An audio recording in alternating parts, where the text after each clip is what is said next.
여기서 보고 드리겠습니다. 네. 일단 저희가 시민보살대학을 추진하게 된 배경, 그 출발점을 좀 고민하게 되었었는데요. 그래서 우리의 처지와 현실은 어떠한가로부터 출발하였습니다. 사회적으로 불평등, 기후위기, 신냉전 이런 여러 가지 사회적 문제뿐만 아니라 이미 출생이나 그 다음에 노령화 문제조차도 개인의 문제를 떠난 사회적 고유 문제인데 이런 고가 심각해지고 있는 상황에도 불구하고 중생의 이익과 행복을 추구하는 불교의 사회적 역할은 어떠한가를 바라봤을 때 제대로 역할을 못하고 있고 오히려 사회적 신뢰는 심각히 하락하고 있다. 그런데 불교 시민사회는 또 어떠한가? 라고 또 돌아보게 되면 이 제도 불교보다도 더 심각한 위기에 처한 게 아닌가라는 진단을 좀 하게 되었습니다. 뭐 잘 아시다시피 94년도 종단 개혁 이후에 개혁적인 출가 제과자들이 대부분 종단을 많이 들어가셨고요. 이런 분들이 한 20년 넘어가면서 대부분 기독권화, 그리고 체제 내화되어 있습니다. 그리고 이제 불교 시민사회에 또 보게 되면 2010년 이후 동력이 약화되어 가면서 활동가들, 불교 활동가라고 하는 분들을 배출해내지 못하고 있는 현실이고 대표적인 그런 활동가의 배출 한실인 대불령이나 대불청의 현재의 모습을 보게 되면 불교 시민사회의 모습들 그리고 뭐 30년 전의 모습에 비춰봤을 때 얼만큼 역할과 기능을 못하고 있는지를 좀 반시해 볼 수 있을 것 같습니다. 또한 보게 되면 불교계 제 단체의 재정과 운영 형편을 살펴봐도 상세 영세성을 좀 극복하고 있지 못하고요. 2010년 이전에 여기가 일반 시민사회들의 놀이터였다고 합니다. 그만큼 2010년 이전에는 불교가 일반 시민사회의 활동을 지원하고 지지하고 그들이 성장할 수 있는 토대를 만들었다고 한다면 2010년 이후에 우리는 어떠한가를 반추해고 불교의 모습을 반추해 볼 수 있지 않을까 말씀을 드리고요. 그리고 뭐 제도종단과 불교 시민사회 기운이 이미 넘을 대로 넘을 만큼 같이 갈 수 있는 사항이 좀 아닌 사항이기도 하고 그리고 또한 뭐 이 불교 내부를 보게 되면 뭐 솔직히 죄송하지만 제도불교나 뭐 불교 시민사회 또한 민주주의적인 운영 절차나 시스템에 갇혀져 있는가에 대한 자기만성도 좀 해야 되지 않을까 싶습니다. 또 한 가지는 가장 중요한 문제이기도 한데 불교 시민사회든 제도종단이든 간에 어느 사회 문제나 불교 내부에 대한 정책 생산 능력을 좀 잃었다.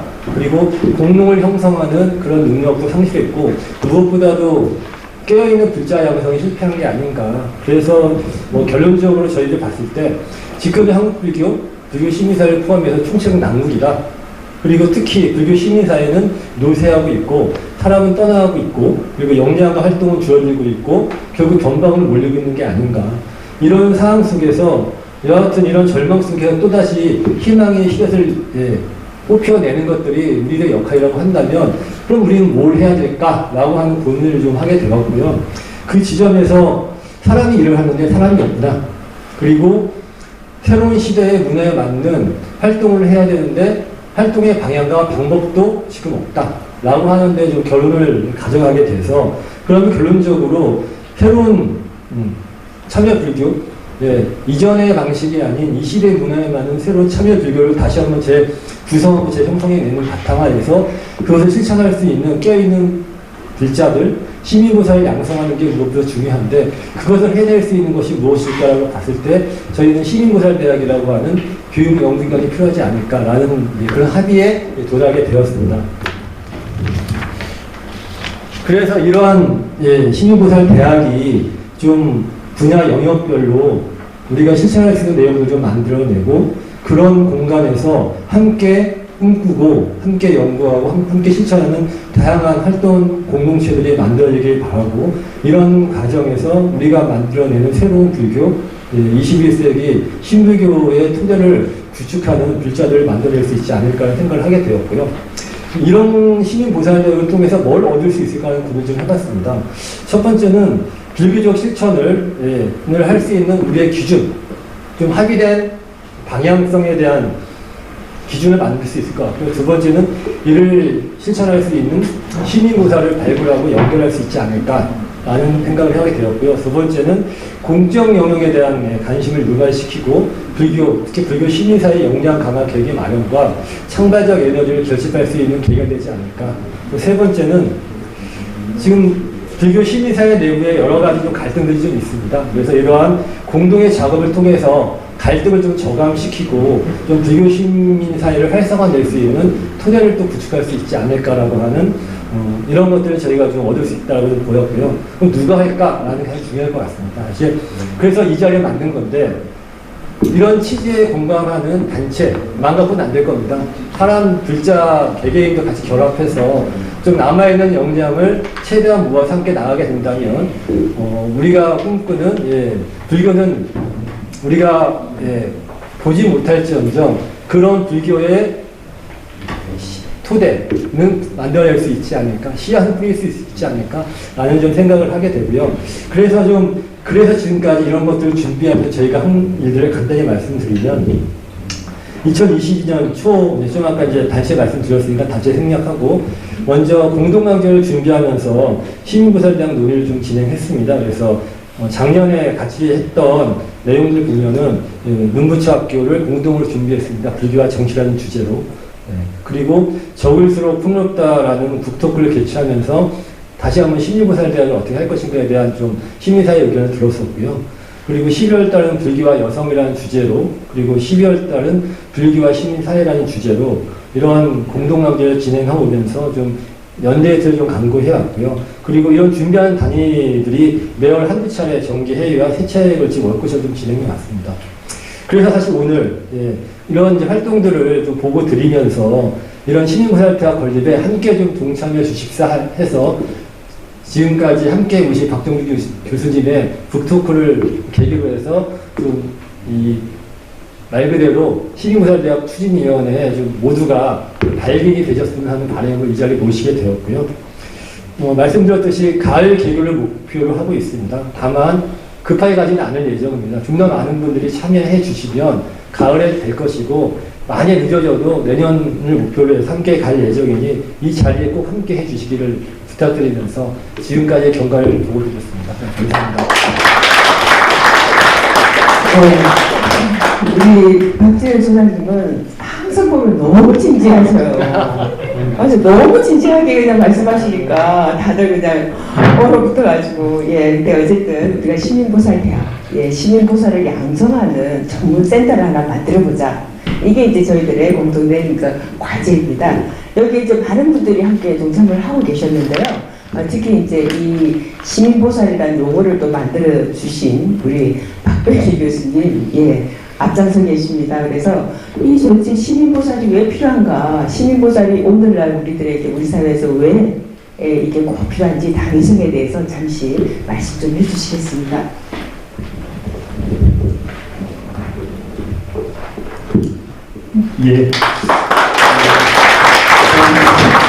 시민보살 개념을 제가 혼자서 만든 게 아니고 이미 이전부터 몇 분들이 사용했던 개념을 조금 더 정착시키는데 우리도 함께 했다 이렇게 먼저 수정을 좀 해야 될 것 같습니다. 그러니까 이 박경리 교수님 잘 말씀 주신 것처럼 우리 불교 역사가 초기 불교에서 대승으로 넘어왔고 그리고 이제 시민사회라고 하는 것과 만나면서 또 다른 형태의 불교를 요구하고 있습니다. 실제로. 그런데 이제 그 시민사회와 부합하는 사부대중 공동체, 그러니까 초기 불교 때부터 사부대중 공동체가 있었지만 초기 불교 때는 승가 공동체가 중심이 되고 제가자들은 외워하는 체제였다면 대승으로 오면 출가와 제가에게 모두 보살이라는 칭호를 동등하게 부여하는 일종의 혁명적인 전환이 일어나는 것이거든요. 그게 그 시대 필요성과 함께 저는 불교의 고유한 목적, 모든 사람이 최선을 다해서 나를 믿지 말라, 너 자신과 진리에 의지하라는 석가모니 부처의 말씀을 시대에 맞게 구현한 것이다 라고 생각합니다. 그런 점에서 보살, 제가보살, 특히 제가보살이라는 말이 좀 더 적극적으로 해석될 필요가 있다는 것이 대승 정신이라고 생각하고, 그런데 이제 시민사회가 등장하면서 아시는 것처럼 민주주의와 자본주의라고 하는 두 축이 우리 사회를 움직이는 중심, 주체 이념이 되어버렸고, 그거하고 불교가 지속적으로 긴장과 갈등 관계를 유지해 왔습니다. 특히 자본주의 경제체제가 인간의 욕망을 끊임없이 확대시키는 걸 통해서 조속하는 체제이고, 또 민주주의는 모든 사람들이 다 자유인이고 시민이다라고 하는 강한 선언과 동시에 그만큼의 시민의식과 시민윤리를 요구하는데 불행히도 우리는 그 적대적인 민주화를 공격하고 그 촛불까지 이어지는 강력한 저항을 통해서 저항의 시민사회를 형성하는 데는 성공했지만 그들이 정말로 주체적인 시민이 되는 과정에서는 상당한 정도의 어려움을 겪었습니다. 그래서 우리가 촛불을 경험해서 촛불 이후의 민주주의를 어떻게 해오갈 것인가가 우리 사회의 전반적인 과제가 되었고, 그래서 교육부에 민주시민교육과가 만들어지고 민주시민교육 자문위원회가 만들어지고 어떻게 제가 관여하다 보니까 제가 그 문재인 정부의 민주시민교육 자문위원장을 맡아서 어떻게 하면 그 촛불 이후에 시민이 등장할 수 있게 할 것인가, 그걸 가지고 함께 고민한 적이 있습니다. 그런데 이제 그것조차도 윤석열 여건이 들어가면서 민주시민교육과 폐지되고 이전 형태인 뭐 인성예술체육교육과라는 형태로 퇴행해버린 상태입니다. 당연히 제 자리도 없어졌습니다. 그런 상태인데 어찌됐건 다시 우리 주제로 돌아오면 그 대승불교가 시민사회와 어떻게 만날 수 있느냐, 그 주제는 민주주의라고 하는 것과 그러니까 정치적인 민주주의, 경제적인 자본주의와 불교가 어떻게 만날 수 있을까를 고민하는 것입니다. 정답이 정해지지 않고 함께 모색할 수밖에 없는 주제이고, 또 그것은 각자의 삶 속에서, 각자의 보살의 삶 속에서 구현될 수밖에 없는 주제입니다. 그런 점에서 시민보살대학은 누가 특정한 뭐 강사가 이끌어가는 발제자가 있기는 해야 되겠지만, 함께 자신의 삶을 성찰하면서 얘기하지 않으면 누가 정답을 갖고, 아무도 정답을 저도 갖고 있지 않습니다. 가질 수도 없는 거죠. 그냥 조금 앞서서 그런저런 데 관심을 갖고, 또 제 관심사가 뭐 시민교육 그런다고 것이다 보니까 이론적인 공부를 좀 더 했을 뿐, 저 자신도 늘 헤매고 있습니다. 정치적으로 어떤 참여를 해야 될지, 또 경제적으로는 어떤 삶을 영위해야 될지를 놓고 나름대로 지향을 가지려고 노력하지만 늘 실패하고 후회하고 성찰하고 그런 과정들을 경험하고 있는, 그냥 나름대로 시민보살을 지향하는 사람 중에 하나다라는 정체성을 갖고 있고, 그런 문제의식을 좀 공유할 수 있는 제대로 된 장이 있었으면 좋겠다는 바람이 끊임없이 우리 사회에 있었습니다. 그리고 그것들이 이제 오늘까지 이렇게 마음들이 모아져서 드디어 나름대로 출범할 수 있는 기반을 닦게 된 점에서는 박경민 선생님은 더 많은 분들이 오지 않아 섭섭한 느낌이라고 말씀하셨는데 그렇게 볼 수도 있지만, 여기 오신 분들 한 분 한 분이 다 중심을 잡고 여기까지 와주신 걸로 생각을 하고, 저희들이 공유해온 문제의식을 충분히 함께 했기 때문에 오셨다는 생각을 하면은 상당히 희망적인 출발점을 기대할 수 있겠다라는 말씀을 드리면서, 다시 정리해 말씀드리면 시민사회와 대승불교가 어떻게 바람직한 접점을 찾아갈 것이고, 그 과정에서 우리 사무적인 공동체가 시민보살들이 중심에서 어떤 역할을 해낼 수 있을 것인가를 함께 모색해보고자 하는 것이 시민보살대학의 목적이다, 이렇게 말씀드릴 수 있겠습니다. 고맙습니다. 예, 감사합니다. 우리 항상 굉장히 바쁘신데도 불구하고 저희 시민보살대학에 대해서 정말 많은 일들을 마다하고 가장 우선적으로 뛰어오셔가지고 같이 논의해주고 계십니다. 박병기 선생님 다시 한 번 더 박수 좀 부탁드리겠습니다. 네, 감사합니다. 그리고 또 저희 그 시민보살대학에 그 같이 논의하고 있는 그 분들 중에 또 빼놓을 수 없는 분이 계십니다. 얼마 전에 그 정년퇴직 하신 분을 저희가 강제로 납치하다시피 해서 저희 시민보살대학에 같이 그 논의구조에서 같이 함께 논의하고 있습니다.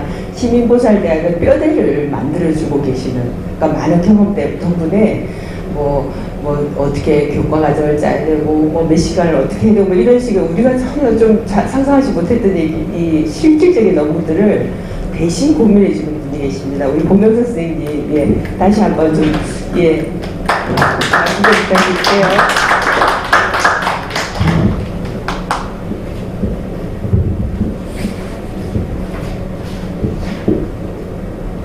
안녕하세요. 저는 여기 설치 놀랐습니다. 노래 대신 춤을 출까 했는데 조명특게 나왔습니다. 제가 작년에 이제 조계종 종단에 근무하다가 그만뒀어요. 그래가지고 한 2개월 휴가 들어가지고 시간이 남아가지고 제가 많이 고민하더라고요. 어떻게 이거 시민보살대학을 설계할지. 물론 많이 고민해 왔는데 그걸 어떻게 좀 잘 관철해가지고 체계를 잡을까. 네, 그걸 같이 제가 고민을 해서 이 자리에서 말을 하게 된 것 같습니다. 네.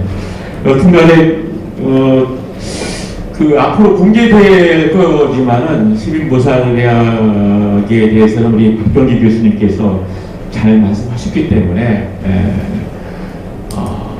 여러분들이 잘 이해를 했을 거라고 믿습니다. 현재 우리 한국불교의 상황이 제가 보기에는 위기죠.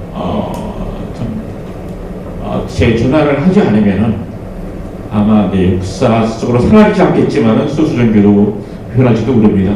아주 심각한 상황에 처했다고 해도 과언이 아닌데, 과연 이러한 역사적 상황 속에서 우리가 어떻게 불교를 하면은 새로운 21세기의 새로운 불교로서 새롭게 불교의 힘을 결집시켜서 좀 이 사회와 함께 나의 인생을 좀 풍부하고 멋지고 아름답게 수놓을 수 있을까, 그런 생각을 해봤습니다. 그래서 시민보살대학이라고 해서 물론 공공 속의 지평 속에서 시민과 함께 아픈 사람자와 더불어서 함께 보살편을 부르면서 깨달음을 성취해 나가는 어떤 그러한 궁극적인 목표가 있겠지만은 그것뿐만 아니라 현대 아프고 힘들고 외롭고 쓸쓸해하는 사람들이 마음 치유뿐만 아니라 인문학적인 어떤 소양도 좀 갖출 수 있고 또 새로운 시각의 불교를 볼 수 있는 눈. 현재까지 좀 뭐 불교가 좀 여러 가지 좋은 말씀 많이 해봤지만 새로운 시각으로, 현재의 시각으로 불교를 새롭게 좀 정리해보자. 정말 불교가 저렇구나. 나도 한번 저 불교 하고 싶은데, 나도 저렇게 불교 좀 하고 싶은데, 어떤 그러한 감을 둘 수 있는 불교로 좀 만들어보자.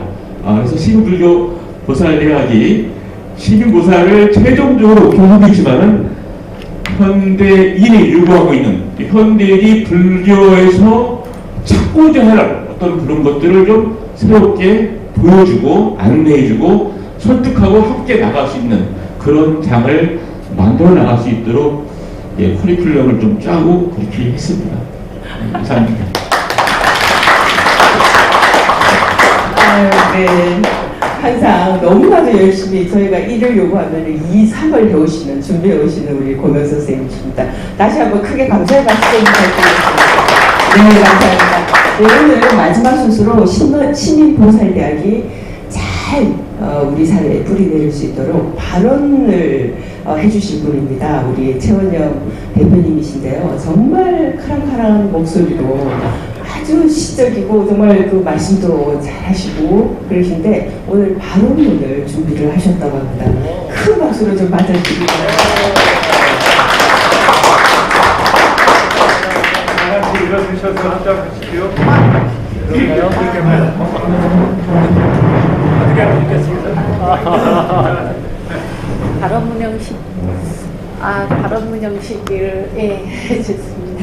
네. 왜 지금 참여불교 시민보살대학을 말하는가?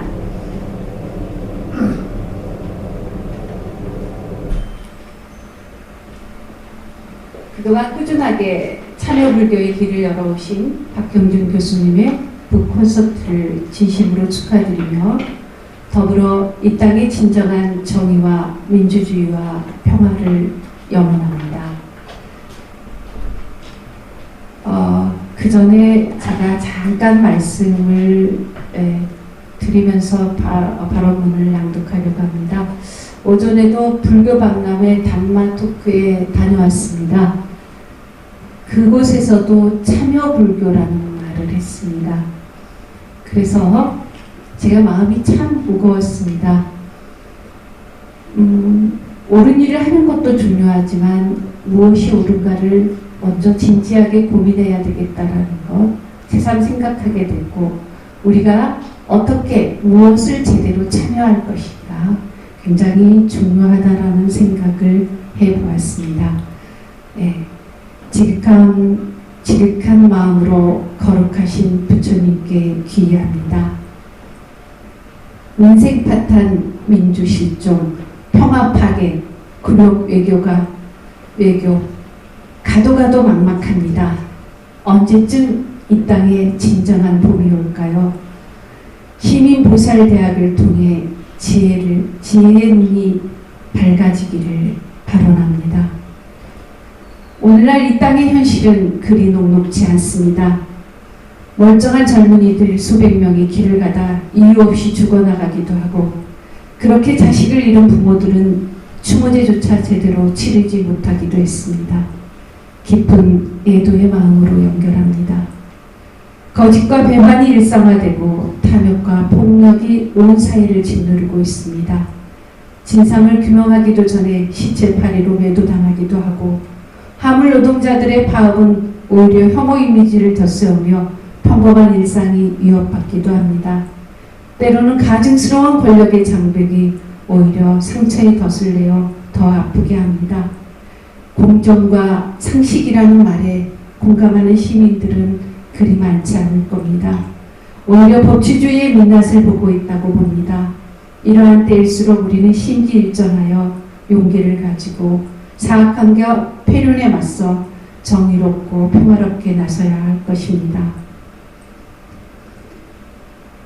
지금 우리는 청년 실업, 자살, 노인 문제, 빈부격차 등으로 나라도 개인도 힘든 사람이 너무나 많습니다. 힘들 때일수록 우리 모두의 마음에 진정한 평화와 자비의 마음이 깃들기를 바라봅니다.